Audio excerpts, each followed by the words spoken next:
Cody, I created this short video to help you understand what I was talking about with my comments here.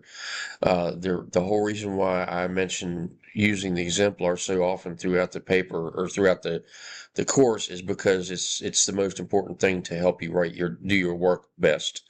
It's better than using the instructions and anything else. It's really the best way to do a good job is to use your exemplars.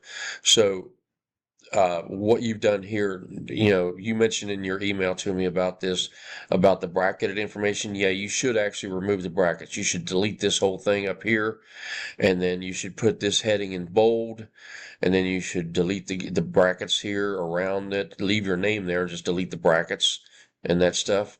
Okay, and then should also be in bold since it's your subheading. Now, when it comes to what I've said over here about not following it's not following the exemplar, and you're writing it to the rubric instead of being written to the exemplar.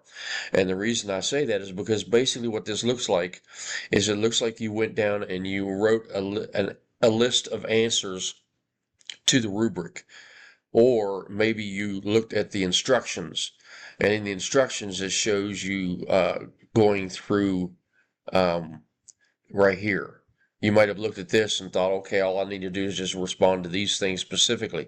But what this is telling you is you're supposed to complete the assignment according to the exemplar and just make sure that these elements are part of it. You're not supposed to just design the whole thing around this, but I know that's kind of hard to tell, and that's why so many students do this. So don't feel bad. You're definitely not alone. But when you bring up the exemplar, like I said, whichever one you need to use, you use the template. You've already done that, but make sure you follow the correct exemplar so that you'll do it correctly. You don't want to try to just simply answer the different elements of the rubric, because that's really what this looks like. This looks like, because notice what you say here, your introduction is not bad, but then when you get down to here, you just simply are basically making a list of answers to those, to that rubric. The topic is this, the genre is this, here you say so this is a little better. This one's a little better. Um, some of it's not so bad. Here you specifically just tell what the historical culture context are. But what you want to do is you want to just let the exemplar show you how to write this.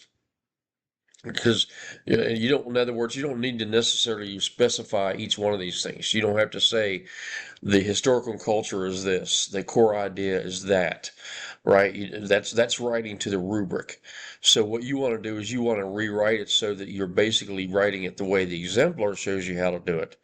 And the exemplar, if you look at the exemplars, well, I don't have them up right now, but the exemplars show you how to actually correctly write this and write it in a way that's more like an essay, proper essay, rather than basically just answering the prompts, or I mean answering the rubric elements, right? So if you need any other help, we can always meet virtually and I can help guide you further. But the main thing you need to do is just make sure you bring up that exemplar and let it guide you. Okay, so that will do it for this quick video.